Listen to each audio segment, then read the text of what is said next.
Hello दोस्तों, स्वागत है आप सभी का pro wave x Elliot wave academy में। दोस्तों, शुरू करने से पहले ये एक डिस्क्लेमर।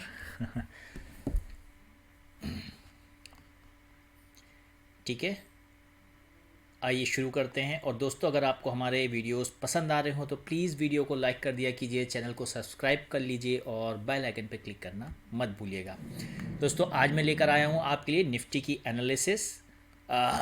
हमने लास्ट टाइम 13 जैन को निफ्टी की एनालिसिस किया था, और अगर देखें तो निफ्टी अभी भी इसी के पास चल रहा है। मैंने आपको लास्ट टाइम 15 जैन को बताया था कि मैं इसे ए, इसे बी और इसे सी मैंने काउंट किया था, है ना।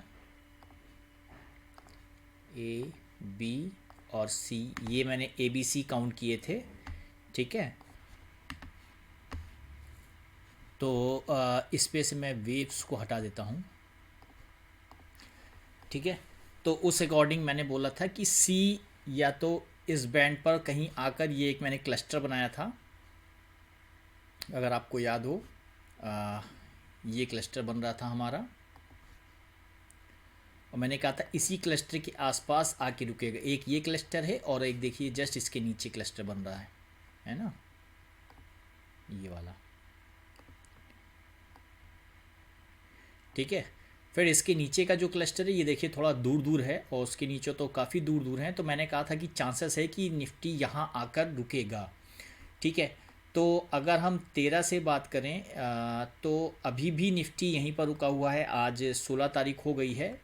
वापस से मैंने कहा था कि यहाँ से ऊपर जाने की संभावना मुझे ज़्यादा लग रही है, क्योंकि ए बी सी इसने बनाकर इसके बाद ऊपर जाने की संभावना ज़्यादा थी, लेकिन अभी भी रुका हुआ है। इससे ये पता चल रहा है कि यहाँ पर कहीं ना कहीं सेलिंग प्रेशर जनरेट हो रहा है। मतलब लोग थोड़ा सा बुलिश, मार्केट नहीं जा पा रहा है, लोग ज़्यादा बुलिश नहीं है।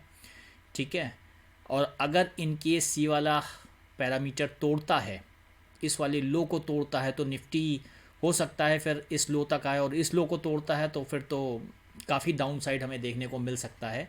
तो आइए एक बार हम इसमें डीप ड्राइव करके देखते हैं कि और क्या हम इसमें कर सकते हैं, या इलियट वेव के हिसाब से हम और इसे कैसे पढ़ सकते हैं।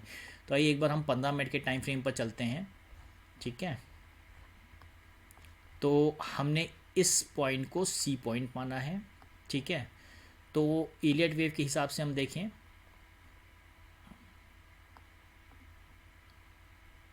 देखिए तो ये हमारा जो है, ये यहाँ से ये ए था, ये बी था और ये सी था। ठीक है ना। तो अगर हम सिर्फ इसकी बात करते हैं तो देखिए यहाँ पर मैं अगर रखूँ तो ये हमारा अगर 1 है, इसको मैं 1 मान लेता हूँ।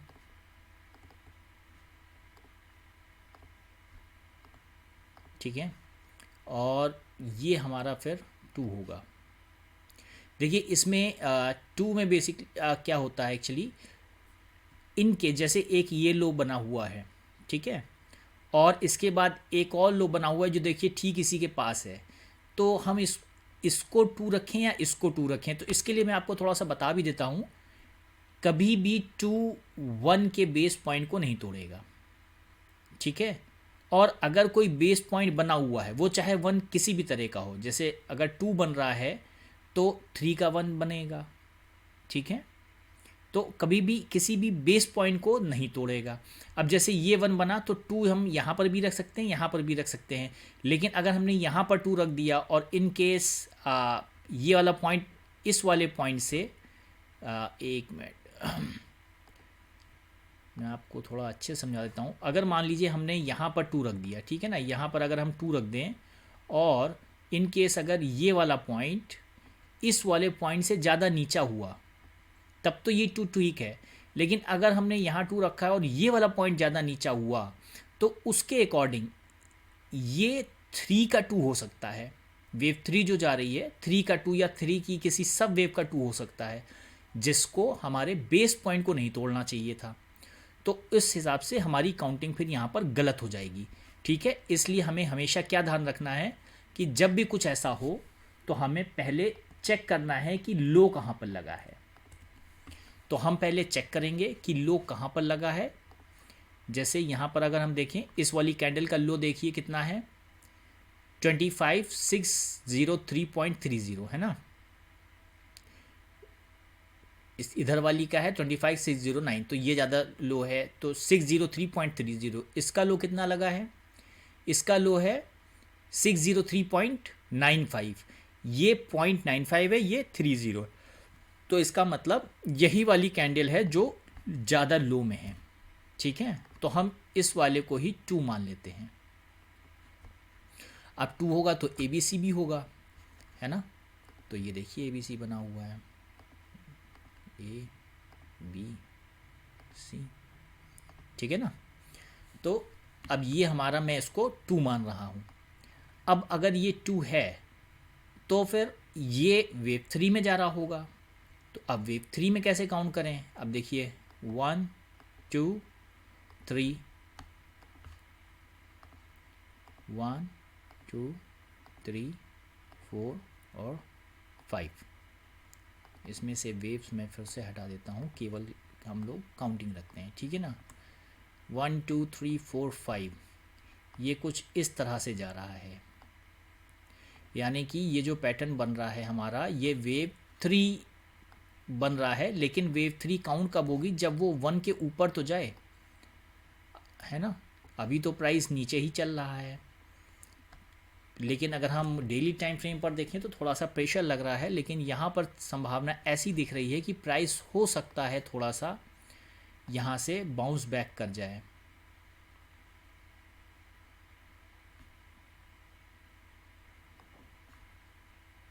एक ये ट्रेंड लाइन हम मार्क कर देते हैं, जो कि वेव 0.0 से 0.2 की है यहाँ पर। लेकिन देखिए रूल के हिसाब से 3 की किसी भी वेव को 2 को क्रॉस नहीं करना चाहिए, है ना, नहीं तो सेलिंग प्रेशर ज़्यादा है। लेकिन यहाँ पर क्रॉस किया है। लेकिन अगर हम इस पॉइंट को इस पॉइंट पर मारें, ये बिल्कुल ही फ्लैट आ रहा है ऑलमोस्ट। तो इसके अकॉर्डिंग भी देखिए यहाँ पर सेलिंग प्रेशर तो है, ठीक है। अब ये देखते हैं कि वेव कहाँ तक जाती है। इन केस अगर हमारा ये पॉइंट टूट जाता है, जो हमारा ये वेव 2 का पॉइंट है, ये वाला पॉइंट, इन केस अगर ये टूट जाता है तो फिर चांसेस है कि मार्केट और नीचे जाए। और अगर ये वाला पॉइंट भी टूट जाता है, इन केस अगर और नीचे जाएगा तो फिर मार्केट यहाँ से रिटर्न लेने की संभावना रखता है, ठीक है। लेकिन अगर ये वाला प्राइस भी टूट जाता है तो फिर तो मार्केट सीधा यहाँ पर नज़र आएगा, ठीक है। तो अभी के लिए हमारे लिए ये वाला पॉइंट जो हमारा है, ये जो 25,603.30, इसका जो लो बना हुआ है, ये अभी काफ़ी क्रूशियल हमारे लिए पॉइंट है।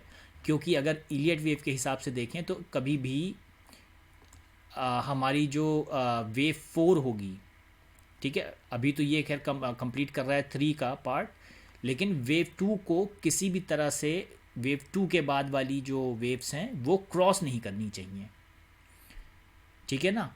यानी कि अगर 3 की जो सब वेव्स हैं, 3 में जो 3.2 या 3.4 बने, चाहे वो हो या फिर वेव 4 हो, ये सब कभी भी वेव 2 के लोएस्ट पॉइंट को क्रॉस नहीं करनी चाहिए। तो इसलिए अभी हमने, हमारे हिसाब से ये 2 है, तो इस अकॉर्डिंग अभी तो यहाँ पर ये एक हैवी रेजिस्टेंस बना हुआ है, इसको क्रॉस नहीं करना चाहिए। इन केस अगर इसको क्रॉस करता है तो फिर हमें अपनी रीडिंग बदलनी पड़ेगी, रीडिंग को चेंज करना पड़ेगा।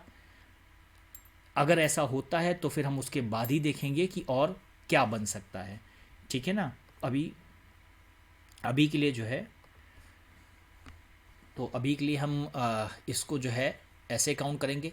एक काउंटिंग और हो सकती है जिसे हम लोग काउंट कर सकते हैं, वो भी मैं आपको बता देता हूँ कि और किस तरह से काउंट कर सकते हैं। मैं ज़रा एक बार ये सब हटा दूँ, ठीक है। तो एक और काउंटिंग बन सकती है जिसमें हम इसको वेव ए रख सकते हैं, ये ए, ये बी और अब जो प्राइस जा रहा है वो सी में जा सकता है, ठीक है ना। तो बी में देखिए हमारे पास ए बी सी बना हुआ है, यहाँ पर 1 2 3 4 5 बना हुआ है। इसको एक बार चेक करते हैं कि ये जो अप साइड आया है क्या वो 61% को टच किया है।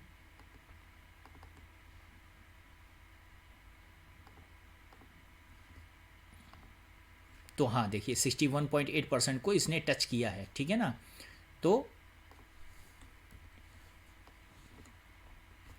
अगर हम इसे जिगजैग की तरह काउंट करें, सॉरी इसे अगर हम फ्लैट की तरह काउंट करें तो 1 2 3 4 5, क्योंकि 61.8% टच कर जाता है तो वो फ्लैट में आ जाता है। 61 से नीचे या अंदर में रहता है तो वो जिगजैग में आता है। जिगजैग में जिगजैग में जो हमारे मूव बनते हैं वो 5 3 5 3 5 बनते हैं। तो जिगजैग में जो मूव बनते हैं वो 5 3 5 3 5 बनते हैं। तो ये जस्ट एग्जैक्ट देखिए 61.8% टच किया है, ठीक है।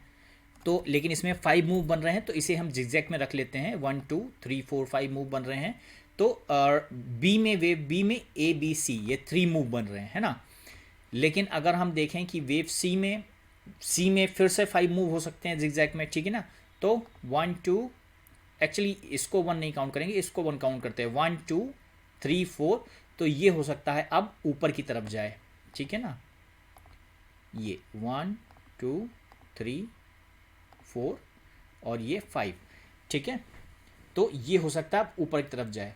अब देखिए यहाँ पर एक चीज़ और आपको बताता हूँ कि अगर हम इसको 1 2 3 4 5 में यानी इम्पल्स में काउंट करेंगे और अगर हम इसे करेक्शन में काउंट करेंगे तो दोनों में क्या डिफरेंस आता है। इम्पल्स में काउंट करने पर हम वेव 3 मोस्टली लंबी मानते हैं। वेव 3 हमारी सबसे स्ट्रॉन्गेस्ट वेव कहलाती है। तो उसमें जो हमारी वेव 3 की जो डिस्टेंस है, जो वेव 3 की लेंथ है वो बढ़ जाएगी। लेकिन आपको अगर मैंने याद हो बताया था कि अगर हम इसे करेक्शन काउंट करें तो वेव सी कितना जा सकता है 240%, है ना।